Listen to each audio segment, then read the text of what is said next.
Let's take a look at the machine operating buttons on the front of your MOD-200 sewing machine. This is your speed control slider. The maximum sewing speed can be adjusted by sliding the control to the left or right.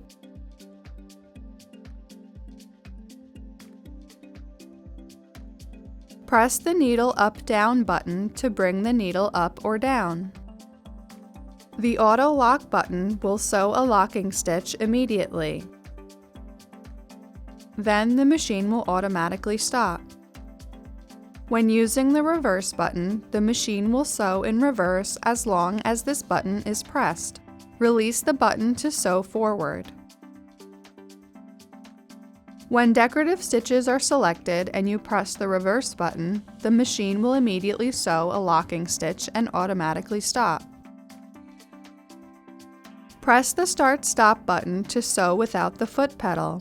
The machine starts running slowly for the first few stitches, and then it runs at the speed set by the speed control slider.